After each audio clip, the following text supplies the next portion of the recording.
नमस्कार साथियों, स्वागत है आपका सीटेट साइंस की इस लेक्चर सीरीज में। और आज के वीडियो में हम लोग मोशन 3 पढ़ने वाले हैं, जिसमें हम लोग पढ़ेंगे एक्सेलरेशन यानी कि त्वरण के बारे में। ठीक है, मैं आपका निर्मल राठौर और शुरुआत करते हैं हम लोग अब त्वरण से। तो देखिए त्वरण क्या होता है आपका।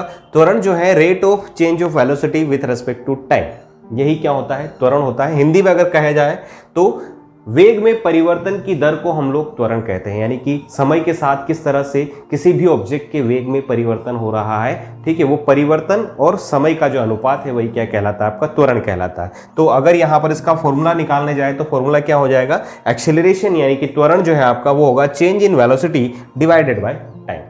मान लीजिए हमारे किसी ऑब्जेक्ट की वेलोसिटी जो है v1 से v2 तक चेंज हुई, तो चेंज इन वेलोसिटी कितना होगा, v2 माइनस v1। समय कितना लगा, t। तो इन दोनों का जो अनुपात है उसी को हम लोग क्या कहेंगे, त्वरण कहेंगे। और अगर हम लोग डिफरेंशिएशन की फॉर्म में त्वरण को परिभाषित करें तो उसको लिखा जाएगा dv डिवाइडेड बाय dt। ये होता है rate of change of velocity और ये होता है आपका change in time. Change in time कहो या कुल उसमें टाइम कितना लगा कहो, एक ही बात होती है आपकी।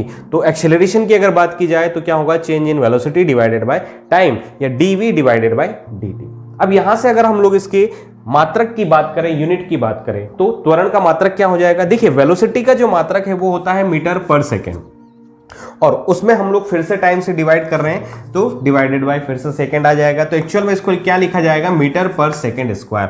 तो जो एक्सेलरेशन है अपना उसका मात्रक क्या हो जाएगा, मीटर पर सेकेंड स्क्वायर। अगली बात, अगर हम लोग अर्थ सरफेस पर बात करें तो अर्थ सरफेस पर हर एक ऑब्जेक्ट को अर्थ जो है वो अपने सेंटर की ओर अट्रैक्ट करती है एक फोर्स से, और जिसकी वजह से हर किसी ऑब्जेक्ट पर एक एक्सेलरेशन लगता है towards the centre of earth, यानी कि अर्थ के केंद्र की ओर हमेशा कोई भी वस्तु आकर्षित होती है एक बल से, और उस बल की वजह से उस वस्तु पर हमेशा एक त्वरण लगता है अर्थ के यानी कि पृथ्वी के केंद्र की ओर। उस त्वरण को हम लोग गुरुत्वीय त्वरण कहते हैं, यानी कि एक्सेलरेशन ड्यू टू ग्रेविटी कहते हैं उसको, और उसको रिप्रेजेंट करते हैं स्मॉल g से। उसकी जो वैल्यू होती है अर्थ की सरफेस पर वो होती है 9.81 मीटर पर सेकेंड स्क्वायर, और कैलकुलेशन के लिए, सिंप्लिसिटी के लिए हम लोग उस वैल्यू को 10 मीटर पर सेकेंड स्क्वायर ले लेते हैं। देखिए अर्थ की सरफेस से कुछ हाइट तक या कुछ डेप्थ तक ये वैल्यू जो है इसमें ज़्यादा चेंजेस नहीं होता, इसीलिए हम लोग अर्थ की सरफेस से कुछ हाइट तक, ठीक है, या कुछ डेप्थ तक इस वैल्यू को कांस्टेंट लेके रखते हैं, और वो वैल्यू कितनी होती है 9.81 मीटर पर सेकेंड स्क्वायर। दूसरी बात, एक्सेलरेशन जो है आपका पॉजिटिव भी हो सकता है, नेगेटिव भी हो सकता है और जीरो भी हो सकता है, क्योंकि चेंज इन वेलोसिटी, कोई ऑब्जेक्ट अगर मूव कर रहा है तो उसकी स्पीड या उसकी वेलोसिटी जो है बढ़ भी सकती है, उसकी स्पीड या वेलोसिटी घट भी सकती है। तो वेलोसिटी अगर घटी तो क्या हो जाएगा, एक्सेलरेशन नेगेटिव हो जाएगा। वेलोसिटी अगर बढ़ी तो एक्सेलरेशन पॉजिटिव हो जाएगा, और वेलोसिटी में अगर कोई चेंज नहीं हुआ आपका तो एक्सेलरेशन क्या हो जाएगा, जीरो हो जाएगा। तो यहाँ पर एक्सेलरेशन के पॉजिटिव, नेगेटिव और जीरो होने का एक मीन है कि अगर आपका एक्सेलरेशन पॉजिटिव हुआ तो एक्सेलरेशन पॉजिटिव होने का मतलब क्या है कि कोई ऑब्जेक्ट जो है आपका इस डायरेक्शन में मूव कर रहा था, ठीक है, और उस पर जो एक्सेलरेशन है वो भी इसी डायरेक्शन में लग रहा है। तो मूवमेंट की डायरेक्शन और एक्सेलरेशन जब दोनों एक ही डायरेक्शन में होता है तो जो ये वेलोसिटी है आपकी ये क्या हो जाती है, बढ़ जाती है। तो इनिशियल वेलोसिटी मान ली जाए v1 है और फाइनल वेलोसिटी क्या है, v2। तो आप लोग अगर v2 माइनस v1 निकालेंगे तो वो क्या आएगा, पॉजिटिव, और टाइम तो हमेशा अपना क्या होता है, पॉजिटिव। तो v2 minus v1 divided by t का जो रेशियो निकालोगे वो भी क्या आएगा, पॉजिटिव, यानी कि जो त्वरण है आपका वो क्या होता है, धनात्मक यानी कि पॉजिटिव होता है। तो धनात्मक त्वरण होने का मतलब क्या है कि ऑब्जेक्ट जो है उसकी वेलोसिटी यानी कि उसका वेग जो है बढ़ेगा। ऋणात्मक एक्सेलरेशन होने का मतलब क्या है कि ऑब्जेक्ट जो है उसकी वेलोसिटी जो है वो आपकी डिक्रीज होगी, यानी कि उसका वेग जो है वो कम होगा। और त्वरण शून्य होने का मतलब क्या है कि ऑब्जेक्ट एक समान वेग से गति कर रहा है, मतलब यहाँ पर वो v वेग से चला था और कुछ समय बाद अगर हम लोग देख रहे हैं तो भी उसका वेग कितना है, v है, यानी कि उसके वेग में कोई परिवर्तन नहीं हुआ। तो वेग में परिवर्तन अगर शून्य है तो त्वरण भी क्या हो जाएगा, अपना शून्य हो जाएगा। तो धनात्मक त्वरण का मतलब क्या है कि चाल या उसकी जो स्पीड या उसकी वेलोसिटी जो हम लोग बोल रहे हैं वो बढ़ेगी। ऋणात्मक का मतलब क्या है, वेलोसिटी उसकी कम हो जाएगी, और जो आपका वेलोसिटी में अगर कोई चेंज नहीं होता है इसका मतलब त्वरण जो है अपना वो क्या हो जाएगा, शून्य हो जाएगा। तो ये आपका त्वरण का कॉन्सेप्ट था। आगे हम लोग देखते हैं कि आपकी किस तरह से इक्वेशंस ऑफ मोशन होती है जो कि यूनिफॉर्मली एक्सेलरेटेड मोशन के लिए है। तो यूनिफॉर्मली एक्सेलरेटेड मोशन के लिए यानी कि एक समान त्वरित गति के लिए हम लोग गति के समीकरण देखते हैं। वो समीकरण आपके बहुत ही ज़्यादा इंपॉर्टेंट है, उनसे रिलेटेड कुछ टर्म्स हैं उनको भी हम लोग यहाँ पर समझ लेते हैं और उसके बाद हम लोग उन इक्वेशंस को याद करने की कोशिश करेंगे। तो देखिए वो इक्वेशंस अपनी क्या है। तो साथियों अब हम लोग देखते हैं कि एक समान त्वरित गति के लिए इक्वेशंस ऑफ मोशन यानी कि गति के समीकरण अपने क्या है। उसको समझने से पहले कुछ टर्मिनोलॉजी हम लोग यहाँ पर समझ लेते हैं कि मान लीजिए जो कोई ऑब्जेक्ट आपका एक समान त्वरित गति कर रहा है यानी कि यूनिफॉर्मली एक्सेलरेटेड मोशन में है, उसका जो एक्सेलरेशन है जो कि कांस्टेंट रहेगा आपका, ठीक है, वो एक्सेलरेशन हम लोग मान लेते हैं ए। एक्सेलरेशन यानी कि त्वरण क्या हो जाएगा ऑब्जेक्ट का अपना ए हो जाएगा।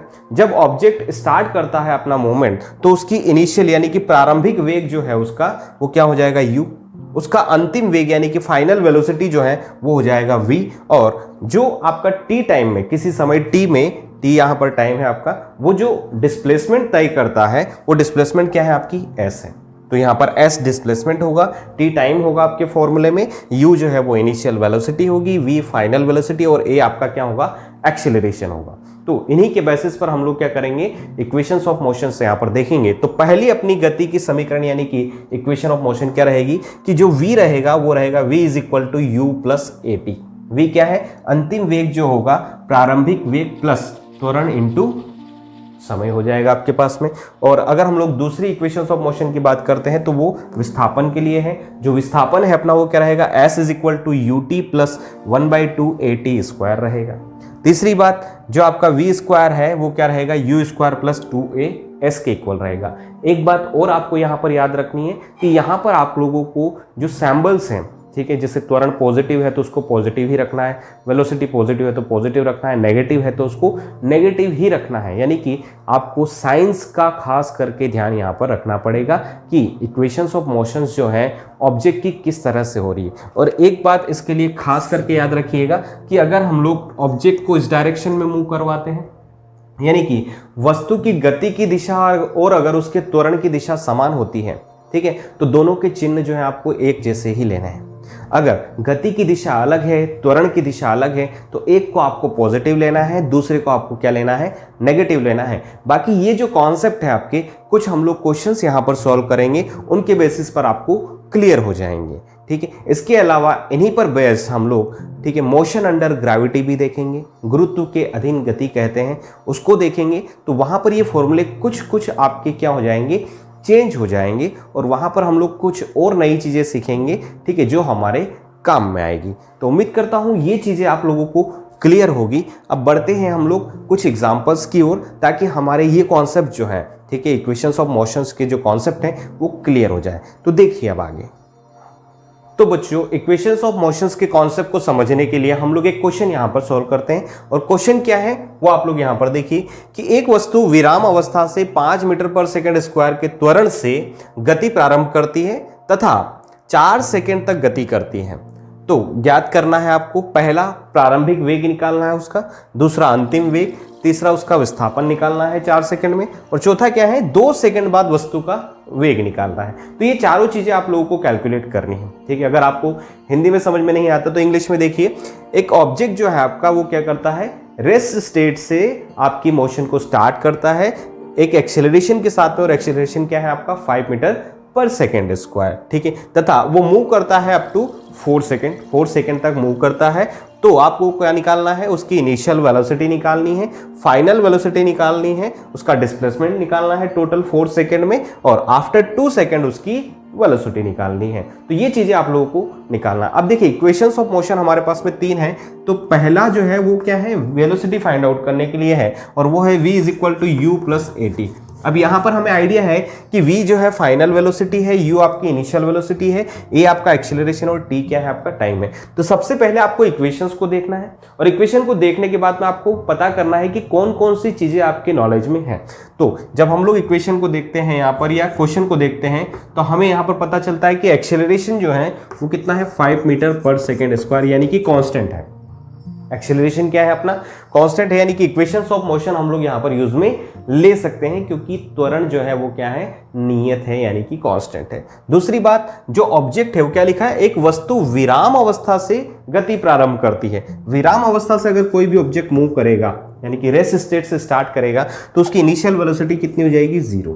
तो इनिशियल वेलोसिटी तो क्या हो जाएगी आपकी 0, क्योंकि यहाँ पर आपके सामने लिखा हुआ है कि ऑब्जेक्ट जो है विराम अवस्था से गति प्रारंभ करता है।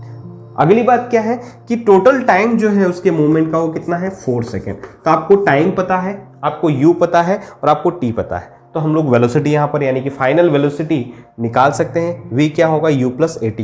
तो 4 सेकंड के बाद में मान लीजिए उसकी वेलोसिटी v है, u कितना है आपके पास में 0, a कितना है आपके पास में 5 और टाइम कितना है आपके पास में 4, तो कितना हो जाएगा 20 मीटर पर सेकेंड। तो after 4 second velocity will be 20 metre per second हो जाएगी आपके पास में। तो प्रारंभिक वेग अपना 0 हो गया, निकाल लिया। अंतिम वेग कितना आ गया आपके पास में 20 मीटर पर सेकेंड। अगला क्या पूछा गया आपसे कि उसका विस्थापन कितना होगा, कुल विस्थापन। तो विस्थापन के लिए हमारे पास में फॉर्मूला क्या है, s is equal to ut plus 1/2 at square. ठीक है, तो हमें देखिए u भी पता है, u 0 है, t हमारे पास में 4 है plus 1/2 as it is, a हमारे पास में 5 है और t कितना है 4, और 4 का स्क्वायर करेंगे तो कितना हो जाएगा 4 इंटू 4। तो ये तो चीज़ हो गई अपनी 0। ठीक है, इसको काट देते हैं हम लोग, तो 4 टू जा, ठीक है 2 टू जा 4 होता है आपके पास में, तो 5 टू जा 10 और 4 कितना हो जाएगा 40। तो s कितना आ जाएगा आपके पास में 40 मीटर, यानी कि जो टोटल डिस्प्लेसमेंट है अपना वो कितना हो जाएगा 40 मीटर हो जाएगा। उसके बाद में अगला क्वेश्चन क्या है कि 2 सेकंड के बाद में आपको वस्तु का वेग बताना है। तो उसके लिए हम लोग कौन सी इक्वेशन यूज में ले, उसके लिए यही इक्वेशन लेते हैं। तो जहां टाइम हमने 4 सेकंड लिया है, 4 सेकंड की जगह अब हम लोग कितना लेंगे 2 सेकंड। तो देखिए अगला आंसर क्या आएगा आपके पास में, अगला आंसर अगर हम लोग देखें तो v इज इक्वल टू क्या होगा u प्लस at। तो v हमें कब निकालना है 2 सेकंड के बाद में, तो उसको v2 मान लेते हैं। तो ये u तो अपना हो गया 0, a कितना है 5, अभी समय कितना है आपके पास में 2 सेकंड, समय कितना है 2 सेकंड, तो यहाँ पर 2 लेंगे तो 5 टू कितना हो गया 10, यानी कि 10 मीटर पर सेकेंड। तो 2 सेकंड बाद उसकी जो स्पीड है या वेलोसिटी है वो कितनी हो जाएगी 10 मीटर पर सेकेंड। तो ये अपने पास में इसका आंसर हो जाएगा। विस्थापन कितना आया था 40 मीटर और 2 सेकंड बाद उसका वेग कितना हो जाएगा 10 मीटर पर सेकंड। तो इस तरह की क्वेश्चंस आप लोगों के एग्जाम्स में आते हैं जिनको आप लोग इजीली इक्वेशंस ऑफ मोशंस की हेल्प से सॉल्व कर सकते हैं। एक आध क्वेश्चन और देखते हैं ताकि कॉन्सेप्ट और भी हमारा क्लियर हो जाए। तो बच्चों अगला क्वेश्चन हम लोग देखते हैं। अगला क्वेश्चन क्या है, देखिए एक गतिशील कार पर ब्रेक लगाने के बाद में वह गति की विपरीत दिशा में 6 मीटर पर सेकंड स्क्वायर का त्वरण उत्पन्न करती है तथा 2 सेकंड के बाद में रुक जाती है। तो ब्रेक लगाने के बाद में उसने कितनी दूरी तय करी है ये आपको बताना है। ये अपनी डे टू डे लाइफ का एग्जाम्पल है और इस तरह के क्वेश्चंस आपके पूछे भी जाते हैं। हो क्या रहा है कि एक कार है जो मूव कर रही है, मान लीजिए आप ही कार को ड्राइव कर रहे हैं, कार आपकी रोड पर गतिशील है और आपने देखा कि सामने से अचानक से कोई ऑब्स्टेकल आ गया, तो आप क्या करेंगे, कार को ब्रेक लगाएंगे। क्या ब्रेक लगाने के बाद में कार तुरंत वहीं पर रुक जाती है? नहीं, कार जो है कुछ डिस्टेंस को ट्रेवल करती है, यानी कि कुछ समय के बाद में रुकती है और कुछ आगे जाके रुकती है। तो आपका क्वेश्चन यही है कि जब आपने ब्रेक लगाया तो ब्रेक लगाने से हुआ क्या कि कार जिस दिशा में गति कर रही है उसकी विपरीत दिशा में आपका क्या हुआ, एक त्वरण उत्पन्न हो गया और वो त्वरण कितना है 6 मीटर पर सेकेंड स्क्वायर। और उस त्वरण की वजह से जो कि विपरीत दिशा में है उसकी वजह से कार जो है ब्रेक लगाने के 2 सेकंड बाद में रुक गई। तो ब्रेक लगाने के बाद में कार कितनी दूरी पर जाकर रुकी है वो दूरी आपको बतानी है। तो एग्जाम्पल को हम लोग कुछ इस तरह से समझते हैं। मान लीजिए ये रोड है और ये है आपकी कार, ठीक है। इस कार को आप लोग मूव करवा रहे हैं या मूव कर रही है और इसकी कुछ न कुछ वेलोसिटी थी, हमें नहीं पता, ठीक है। इसकी कुछ न कुछ वेलोसिटी थी, इनिशियल वेलोसिटी मान लीजिए u है, उस वेलोसिटी से वो मूव कर रही थी जब जा रही थी। तो 2 सेकंड बाद में क्या आपने यहाँ पर इसका ब्रेक लगाया, ब्रेक लगाने के 2 सेकंड बाद कार जो है वो यहाँ पर आकर रुक गई, ठीक है। मान लीजिए यहाँ कार आ गई और यहाँ पर आकर रुक गई। तो आप लोगों को ये डिस्टेंस निकालनी है 2 सेकंड में, ये जो डिस्टेंस ट्रेवल करी है उसने, ठीक है। s जो है ये कितना होगा वो आपको निकालना है। कैसे निकालेंगे, तो उसके लिए देखिए सबसे पहली चीज़, जैसे ही ब्रेक आपने अप्लाई किया तो कार की विपरीत दिशा में एक त्वरण आपका जनरेट हो गया, वो कितना था 6 metre per second square. Car किधर मूव कर रही थी, इस तरफ, ठीक है। कार जो है आपकी इस डायरेक्शन में मूव कर रही थी। कितने सेकंड बाद रुकी, 2 सेकंड बाद। तो हमें निकालना क्या है एक्चुअल में, हमें निकालना है s, ठीक है। और s कितना होता है ut प्लस 1/2 at स्क्वायर। अब क्वेश्चन में अगर हम लोग यहाँ पर देखें तो हमें त्वरण पता है, त्वरण कितना है -6 मीटर पर सेकेंड स्क्वायर। अब आप पूछोगे सर आपने माइनस क्यों लगा दिया, तो माइनस इसलिए लगाया है कि कार जो है आपकी इस डायरेक्शन में जा रही है और जब आप ब्रेक लगा रहे हो तो एक्सीलरेशन आपका उसके अपोजिट डायरेक्शन में आ रहा है। तो एक चीज़ को अगर आप पॉजिटिव लोगे, इस डायरेक्शन को पॉजिटिव लिया आपने, तो इस डायरेक्शन को आपको क्या लेना पड़ेगा, नेगेटिव लेना पड़ेगा। तो अगर हम लोग वेग को यानी कि इनिशियल वेलोसिटी को पॉजिटिव लेते हैं तो एक्सेलरेशन को अपने को क्या लेना पड़ेगा, नेगेटिव लेना पड़ेगा। हुआ क्या कि 2 सेकंड बाद इसकी जो फाइनल वेलोसिटी है वो कितनी हो जाती है, 0, रुक जाती है गाड़ी। जब गाड़ी रुक गई तो उसकी फाइनल वेलोसिटी कितनी हो गई, 0। प्रारंभिक वेलोसिटी कितनी थी, मान लीजिए u, वो हमको पता नहीं है, वो हमें पता नहीं, तो निकाल लेते हैं। ठीक है, देखिए v इज इक्वल टू क्या होता है, u plus AT। v is equal to क्या होता है, u प्लस AT। तो v यानी कि फाइनल वेलोसिटी तो कितनी हो गई, 0। u आपको पता नहीं है, a कितना है आपके पास में -6 और t कितना है, 2। t कितना है, 2। तो यहां से अगर आप लोग देखेंगे तो 6 2 से कितना होता है, 12। तो यहां से u जो आया है वो कितना आया है, 12 मीटर पर सेकेंड, यानी कि प्रारंभिक वेग उसका कितना आ गया, 12 मीटर पर सेकेंड आ गया। अब हमें इस फॉर्मूले को यूज में लेकर क्या निकालना है, दूरी निकालना है। ठीक है, जो कि हमारा क्वेश्चन भी है। तो s इज इक्वल टू क्या होता है, ut प्लस 1/2 AT²। तो दूरी हम लोग यहां से निकाल सकते हैं। देखिए क्या आंसर आएगा अपने पास में। ठीक है, आंसर देख लेते हैं।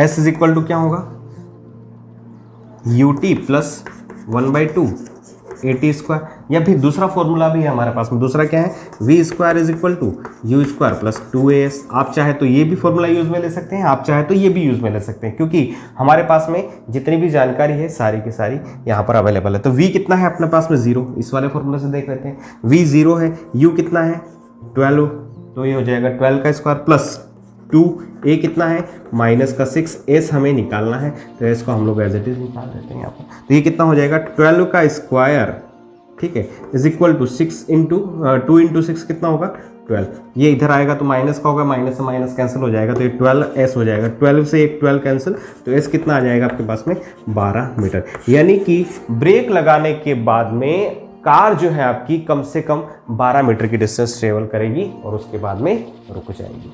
यानी कि जो आपकी तय की गई दूरी है ब्रेक लगाने के बाद में, वो कितनी हो जाएगी, 12 मीटर हो जाएगी अपना आंसर।